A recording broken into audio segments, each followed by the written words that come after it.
자, 17일 앞으로 다가왔습니다. 미국과 북한의 두 번째 핵담판. 북한이 베트남처럼 친미 국가가 되어서 경제 개발에 나설 것이다.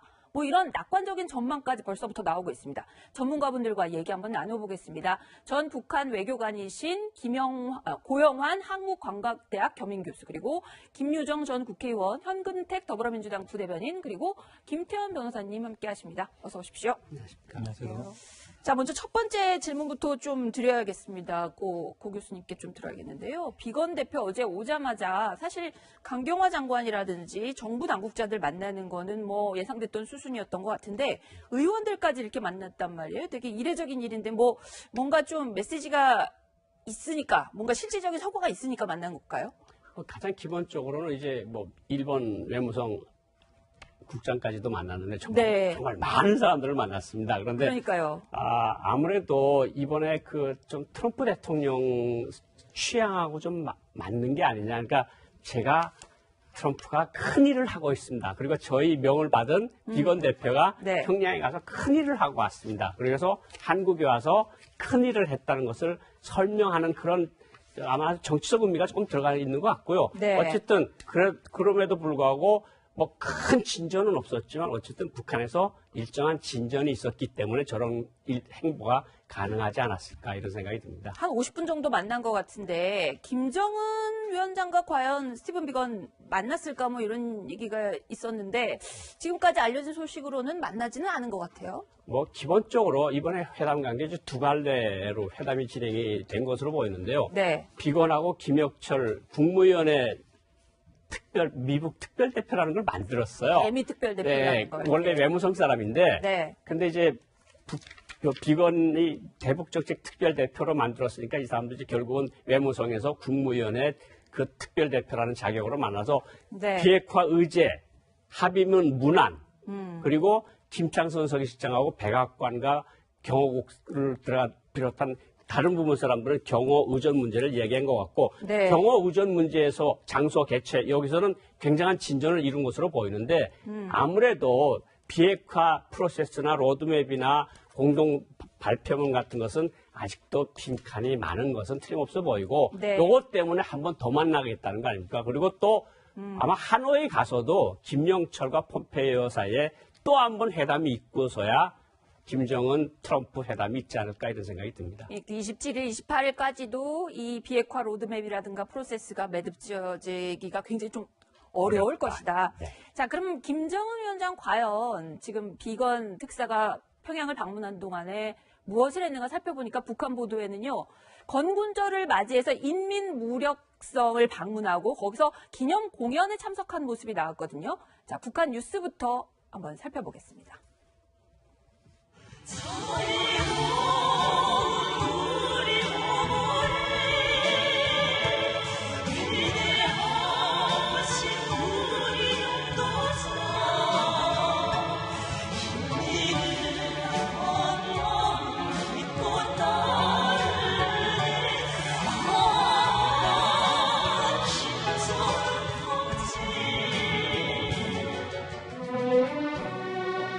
공연을 통하여 초연자들은 조선노동당의 현명한 영도 따라 사회주의 승리의 길로 힘차게 노도쳐 나아가는 우리 공화국의 존엄과 위상을 격전없이 구가했으며 조선혁명의 명맥인 백두산 총대 혈통을 변함없이 줄기차게 이어나가며 일편단심 당과 소령만을 굳게 믿고 따르고.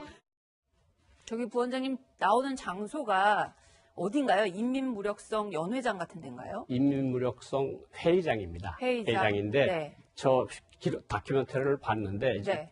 인민무력성 간부들이 쭉 도열한 그 가운데를 차가 쭉 가다가 네. 명예의병처에 좀 벤치 타고 쭉 지나가. 네네. 저 사람들이 인민무력성 본부에서 근무하는 위관급 영관급 장교들이거든요. 장교들이군요. 쭉 그 들어가는 게 한 2km 정도가 들어갑니다. 그래서 쭉 도열을 돼 있고 거기서 이제 명예의병대 사열을 하고 네. 가서 연설을 하고 공연을 본 거거든요. 네. 그런데 2월 8일이 북한 건군 71돌이라고 합니다. 북한에서는. 네. 71주년인데 이번에는 저렇게 인민무력성을 가서 보고 공연 보고 네. 이렇게 나왔는데 뭐 작년 같은 경우는 퍼레이드도 굉장히 크게 하고 그래서 미국을 좀 자극을 했는데 저 미국을 자극하는 모습은 좀 안 보이고 네. 저 연설에서도 특이하게 좀 찾아본 것이 인민군대가 경제건설의 선봉대가 돼야 된다는 말을 특별히 강조해서 보도를 했어요. 물론 네. 내부에서 이야기한 거는 딱히 이야기를 했을 겁니다. 근데 보도를 국민들한테 알리는 보도는 인민군대가 경제건설에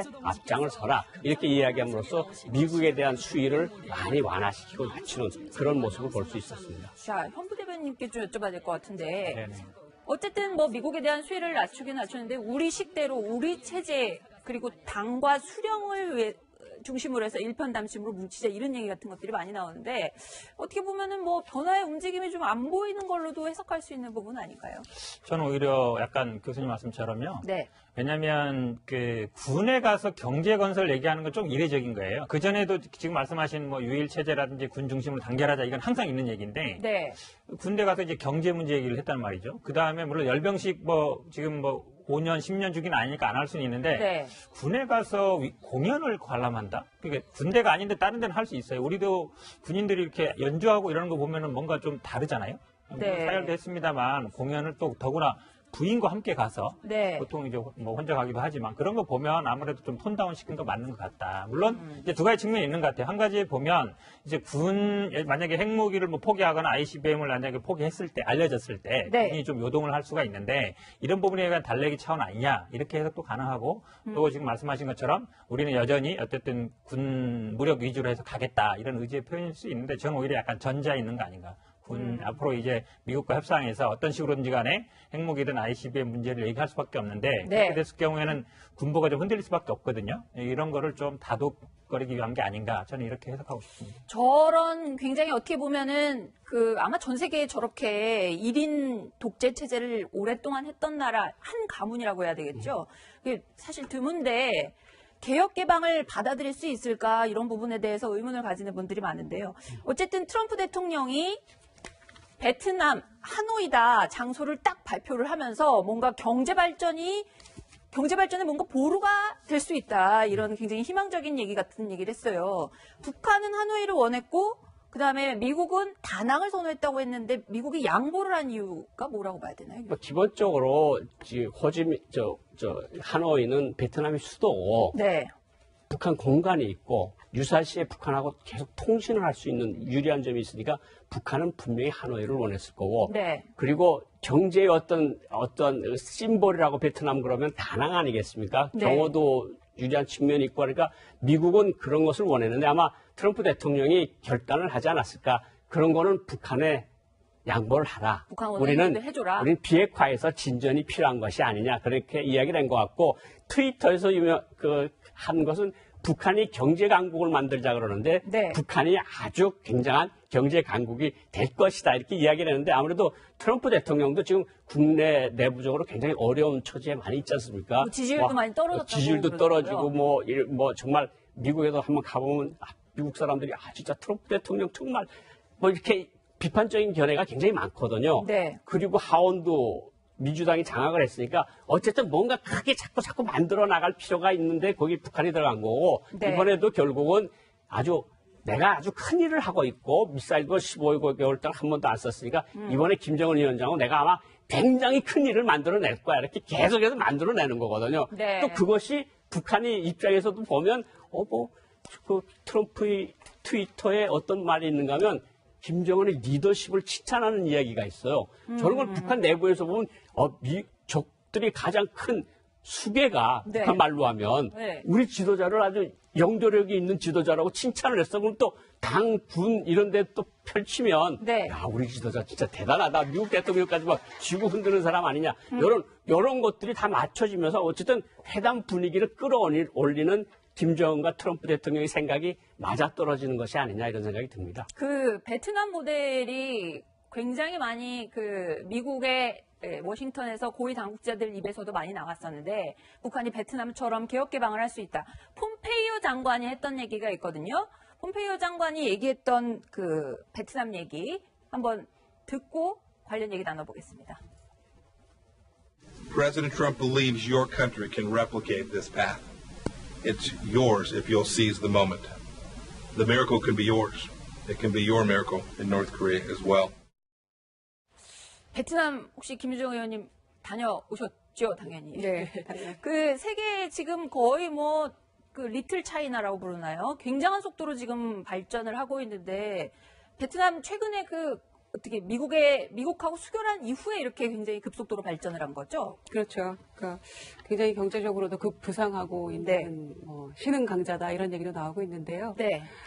베트남 같은 경우에는 75년까지 이제 베트남 전쟁을 11년간 치른 후에 네. 또 이 캄보디아를 2년 뒤에 또 78년에 침공하고 이러면서 이제 그 미국의 강한 제재 그리고 또 이 서방 국가들로부터도 또 제재를 받았고 굉장히 어려움에 처해 있었는데 네. 소위 우리가 알고 있는 1986년 도이모이 쇄신 정책, 개혁 개방 정책을 이제 그 시동을 걸므로써 이제 이 경제가 조금씩 나아가고 있었습니다만 결정적으로는 네. 이 미국의 이 제재가 풀리지 않음으로 인해서 그 도이모이 정책도 굉장히 어려움이 있었거든요.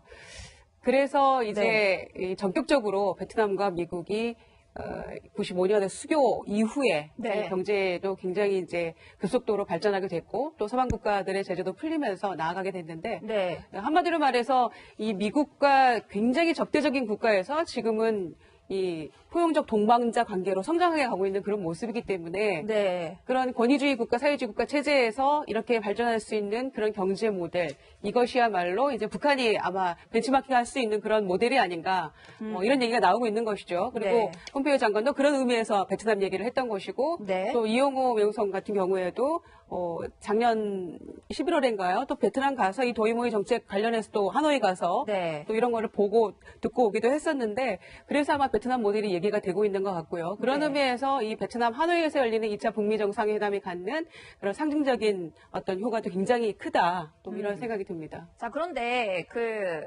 북한에는 있고 베트남에는 없는 여러 가지 역사적인 맥락이 조금 차이가 있다고 합니다. 그래서 그거를 좀 위주로 얘기를 좀 해봐야 될 것 같은데요. 일단 그 체제가 다르지 않습니까, 교수님? 그 북한은 한 가문이 1인 독재 체제를 한 반면에 아까 저희가 봤던 것처럼 베트남 같은 경우에는 뭐 독재긴 독재인데 집단 당의 독재잖아요. 그 차이가 어떤지 좀 말씀을 해주시죠. 뭐 가장 기본적인 차이는 무슨 북한은 핵이 있고 베트남 핵이 없고 핵이 있고 없고 그리고 가장 근본적인 차이가 그렇고 이제 네. 가장 기본적인 거는 베트남은 제가 베트남도 저 북한 외교관 할 때 여러 번 가봤는데 네, 그 호지명 주석이라고 그러죠. 호찌민 네, 호치민. 그 네, 한자로 쓰면 호지명 북한에서 호지명 주석이라 그러는데 네. 굉장히 검소하게 살았어요. 그리고 호지명 주석에 대한 북한 아주 베트남 사람들이 사랑이 아주 굉장하거든요. 지금 화면에 나오고 예. 있는 저 장면인 거죠. 그렇죠. 김일성하고 만나고 김일성 있는. 주석하고 만났을 때 모습인데 네. 그리고 베트남이라고 하는 사람들은 사실 나라를 통일한 다음에 사실 큰 적이 없어졌어요. 근데 공산당으로 통일을 공산당으로 통일을 해주기로. 75년도 했는데 네. 그래서 베트남 쇼크라고 이야기를 우리나라에서 했는데 네. 결국은 베트남은 공산주의 체제를 하면서도 개인이 사적 재산을 존중해주는 도이모이 정책이 결국은 실행이 돼서 네. 베트남에서는 또 인터넷이 돼요. 근데 북한은 또 인터넷이 없어요. 그리고 베트남은 선거를 통해서 공산당 지도부를 선출을 해요. 네. 근데 북한에서는 대를 이어 세습이 진행이 돼요. 저는 많은 사람들이 이제 북한이 베트남기를 따라갈 거라는 해석들을 내놓는데 저는 그것이 잘 맞지 않는다는 것이 네. 북한이 태국 모델도 연구를 했고요. 중국 모델도 연구를 했고 베트남 모델도 이미 연구를 다 했습니다. 그런데 연구를 다 했는데 그걸 네. 왜 못하는가 하면요. 네. 남한이라는 나라가 있지 않습니까? 항상 적대적 경쟁 관계에 있는 네. 자기네가 만약 문을 열어놓은 경우에 어떤 것들이 들어와서 자기네 체제를 뒤집어 엎을까 하는 그런 우려가 너무 크거든요. 개혁 개방에 대한 그러니까 그런, 네. 뭐 중국도 그렇고 베트남도 그렇고 눈앞에 적이 없는데 네.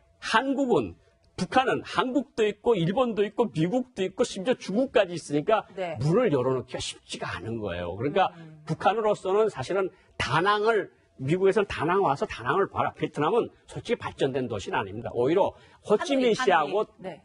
하노이가 네. 호찌민시하고 다낭이 더 훨씬 발전된 도시거든요. 다낭은 뭐 우리 한국 사람들도 관광 많이 가고 뭐 의리의리한 리조트도 많잖아요. 그렇죠. 뭐 네. 저녁 보면 야경도 훌륭하고 네. 그런데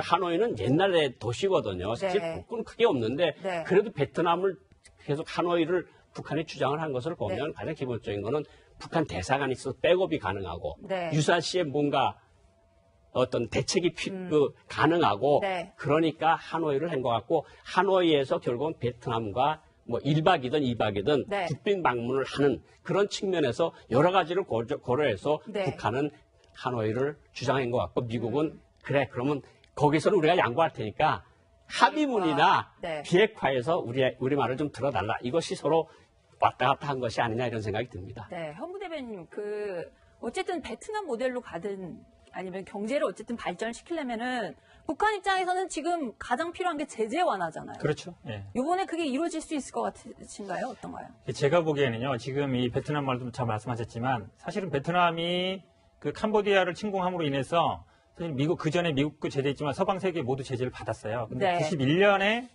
캄보디아에서 철수하고, 그 다음에 95년에 이제 수교하면서, 그 다음에 이제 2000년대 넘어오면서 이제 WTO 가입하면서 이제 어찌 보면 비약적으로 발전한 거거든요. 네. 저는 북한이 어떤 개혁 개방이 이게 1, 2년 사이 이루어질 문제는 아니라고 봐요. 베트남도 보면 근 한 20년 정도 기간을 거치면서 서서히 해가간거든요. 그래서 네. 저는 이 적대 관계를 종식하는 거. 그러니까 베트남하고 미국도 보면 훨씬 전에 그 전쟁하고 나서 한 70몇 년도쯤부터 적대 관계를 해소해 나갔거든요. 그럼에도 네. 불구하고 마지막에 이 제재 해제는 맨 마지막에 풀렸습니다. 그렇게 본다 그러면 이 북한의 어떤 비핵화 과정, 제재 해제 과정도 네. 단순히 뭐 이번 회담에 단순히 끝낼 문제는 아닌 것 같고요. 네. 어쨌든 보면은 WTO라는 게 서방의 이 무역 체계거든요. 여기 네. 들어오려면 수많은 과정이 필요합니다. 중국도 사실 들어온 지 몇 년 안 됐어요. 굉장히 심사하는 과정이 오래 걸렸고요. 그다음에 네. 여러 가지 어떤 국제 규범을 준수해야 되는데 네. 그 과정은 저는 굉장히 지난할 것이다. 쉽지 않다. 그래서 저는 길게 봐야 된다라고 봅니다. 그럼 이번에는 그 베트남에서 만나서 하노이에서 양쪽 미국하고 북한 어떤 정도의 비핵화까지, 그러니까 그 협상까지 갈 수 있을 것 같아요? 모두가 얘기 나오듯이 네. 어쨌든 우리가 원하는 게 이제 종전선언, 정치적인 그러니까 큰 어떤 부담이 없지만 네. 종전선언이 실질적으로 이루어질 수 있는 게 아닌가. 그다음에 영변 핵시설 문제가요. 이게 어쨌든 94년 제네바 합의 때부터 이루어지다가 사찰을 네. 하다가 중단된 거거든요. 네. 기본적으로 사찰을 하다가 중단됐다는 얘기는 그 당시에 자료라든지 이런 게 하면 IAEA나 이거 다 갖고 있을 겁니다. 네. 그런다 그러면 결국은 중단된 데서 시작할 수밖에 없다. 그럼 영변 핵시설에 대한 사찰 아니면 거의 검증 그런 부분과 그다음에 종전선언은 제가 보기에 아주 큰 어떤 정치적인 부담은 없습니다. 그렇게 본다면 그 두 가지 정도는 할 수 네. 있는 거 아닌가. 물론 더 나간다 그러면 뭐 동창리라든지 이런 것도 필요하겠지만 핵심적으로 따진다 그러면 그다음에 우리 입장에서는 뭐 개성공단이라든지 금강산 이것도 어찌 보면 하던 거거든요. 그러니까 새로운 게 아니라 네. 기존에 우리가 하던 것들 정도는 갈 수 있는 게 아닌가. 그 정도만 가도 저는 성공적이다 이렇게 봅니다. 베트남하고 근데 북한 같은 경우에 과연 지금의 이 제재를 앞으로 계속 견딜 수 있을지 그 부분에 대해서도 약간